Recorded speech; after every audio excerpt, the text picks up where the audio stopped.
चलिए चैप्टर है how force affect motion, the concept of force. सबसे पहले फोर्स के बारे में बात करते हैं, 4 लाइन बताइए, डिफाइन करिए, फोर्स डिफाइन करिए। क्लास 9 फोर्स डिफाइन करिए। I think the teacher must have been told you what is the meaning of force. Class 8 में ही बता दिया गया था। हाँ ठीक, अपने अपने व्यूज बताइए फोर्स के ऊपर, जो भी आपको आता हो। You can tell anything, whether it is in Hindi और English, it doesn't matters to me at all. बताइए सर, जैसे कोई सामान है वो रेस्ट में है, उसको फोर्स लगा के मोशन में डालना है। किसी चीज को फोर्स करके मोशन में डालना। ठीक, और जैसे एक दिन मैं 3 लॉ समझाया था, हाँ वो तीनों तो याद होगा ना, कि भूल गए हैं? अब वो भी भूल गए तो कुछ भी भूल जाएंगे। ठीक है, यहाँ पे जो पूछा गया है ना, वो फोर्स का मतलब पूछा गया है। ये नहीं पूछा गया है कि किसी रुकी हुई ऑब्जेक्ट को आप धकेलेंगे तो फोर्स लगा देंगे। नहीं, फोर्स का मतलब क्या है, फोर्स कहते किस चीज को है? तो फोर्स पुश या पुल को कहते हैं। बहुत अगर सिंपल लैंग्वेज में बात करें तो पुश और अ पुल इज कॉल्ड। इसके अलावा और कुछ हम आपसे नहीं पूछे। ठीक, force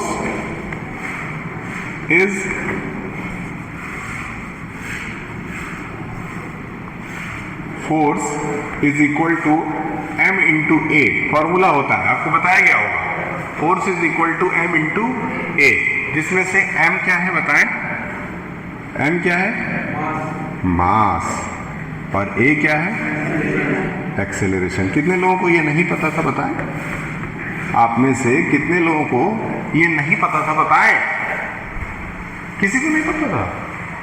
force is equal to mass into acceleration. तो फोर्स क्या है? पुश और पुल है। लेकिन अगर उसका फॉर्मूला बनाया जाए तो force is equal to mass into acceleration होता है। कोई दिक्कत? अब फोर्स क्या क्या कर सकता है? तो फोर्स सबसे पहले यहां पे डालेंगे effect of force. Effect of force, अगर इफेक्ट ऑफ फोर्स में जाए तो फोर्स क्या कर सकता है? किसी चल रही ऑब्जेक्ट को रोक सकता है और किसी रुक रही ऑब्जेक्ट को चला सकता है। सही है ना? तो force can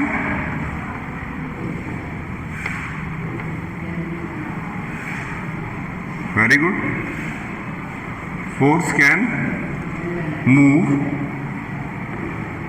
an object in rest. जो ऑब्जेक्ट पहले से रेस्ट में है उसको इससे मूव कराया जा सकता है। और दूसरा, force can stop an object which is in motion. लिखिए,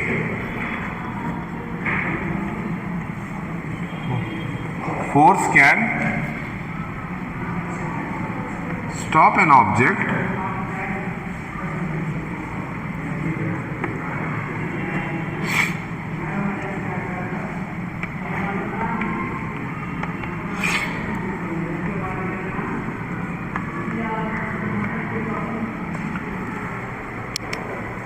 ठीक है। अब force can stop an object which is in, clear है?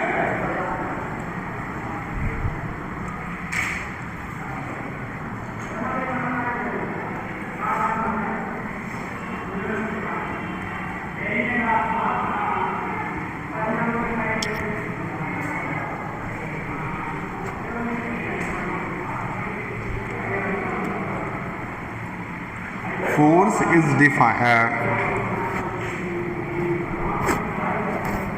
थोड़ा सा और डीप जाते हैं। SI unit of force is newton. Note कर लीजिए, एसआई यूनिट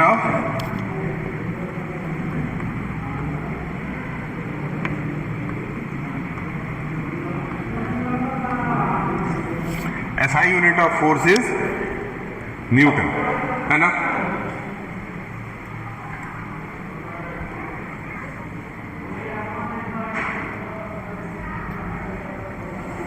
फोर्स के एसआई यूनिट को क्या कहेंगे?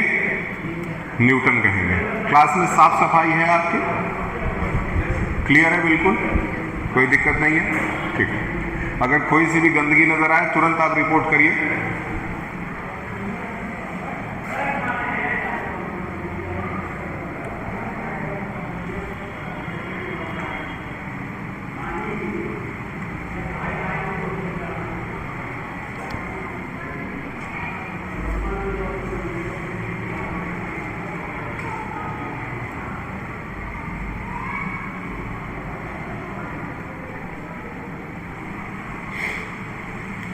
SI unit of force is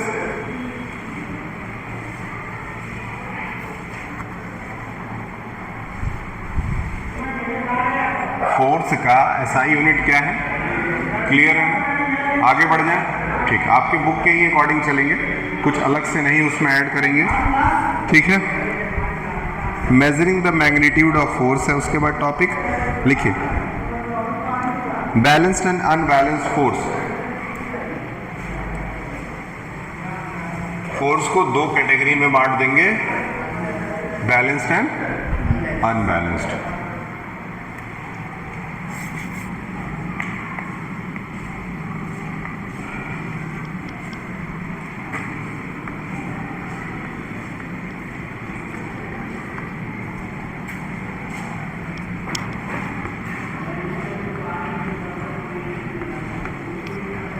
balanced and unbalanced force, कोई दिक्कत? सबसे पहले बैलेंस्ड फोर्स के बारे में बात करेंगे। बैलेंस्ड फोर्स का मतलब ये है कि दो तरफ से एक ही जैसा जब फोर्स लगेगा तो क्या ऑब्जेक्ट मूव करेगा? नहीं करेगा। जस्ट लाइक कि आप भी किसी चीज को एक तरफ से पुश कर रहे हैं और दूसरी तरफ से कोई और उसको उसी स्पीड से पुश कर रहा है। ये बड़ा अच्छा एग्जांपल है, ये देखिए, ये है ना। अब हम इधर से भी इसको पुश करेंगे, इधर से भी पुश करेंगे, नहीं, ये बैलेंस्ड है। लेकिन अनबैलेंस्ड का मतलब ये अनबैलेंस्ड है कि नहीं? बड़ा अच्छा एग्जांपल मिल गया क्लास में, कोई दिक्कत? मतलब डस्टबिन से भी पढ़ाया जा सकता है अगर टीचर को इच्छा हो तो। कितनी घंटियां लगी हैं? ये 7वीं घंटी है। चलिए बैलेंस्ड अनबैलेंस्ड करा के आपको छोड़ देंगे। बैलेंस्ड और अनबैलेंस्ड का ये एग्जांपल से तो बहुत आराम से समझ में आ गया। जब एक ही ऑब्जेक्ट पे दो इक्वल फोर्सेस लगते हैं तो वो फोर्स क्या कहलाता है? बैलेंस। लिख लीजिए, अपनी भाषा में हमेशा लिखिए, हो सकता है इससे MCQ बन जाए।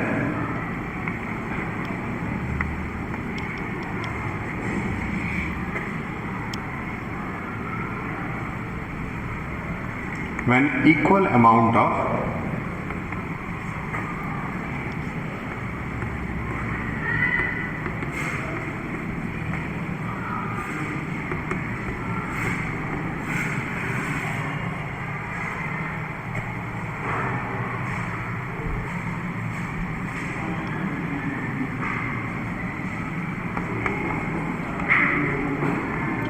from both the directions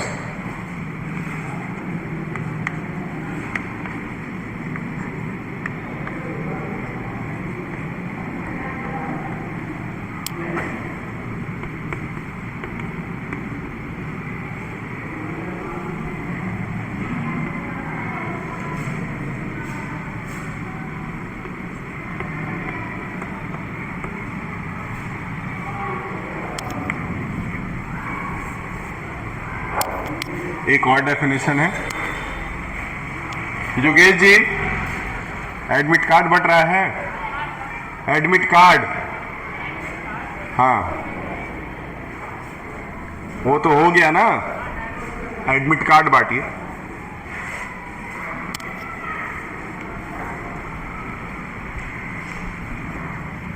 When equal amount of force is applied, ठीक है, अब बस इक्वल की जगह अनइक्वल कर देंगे, बाकी चीजें वही रहेंगी, इसीलिए इसको हम लिख देते हैं। क्यों?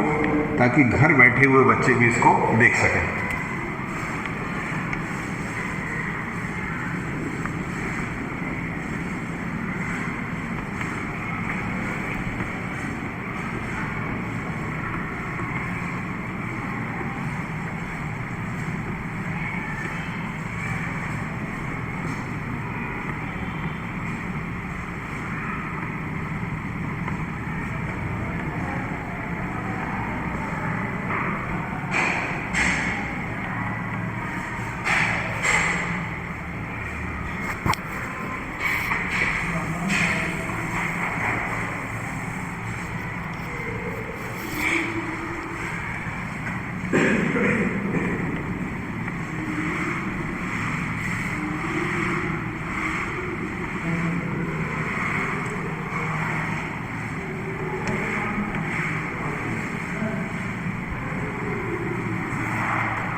क्लियर है? राइटिंग समझ में आ रही है? हाँ, आपको राइटिंग समझ में आ रही है?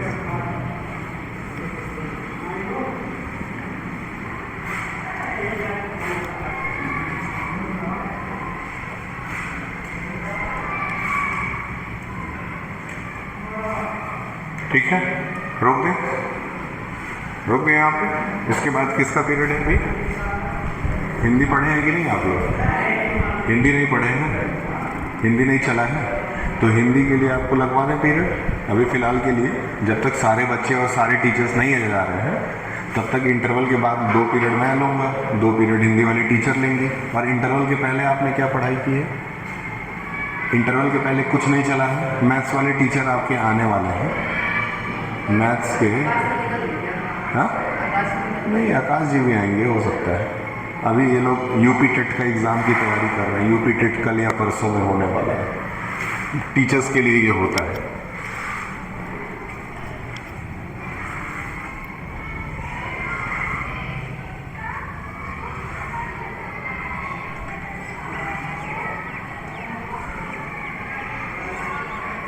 इसमें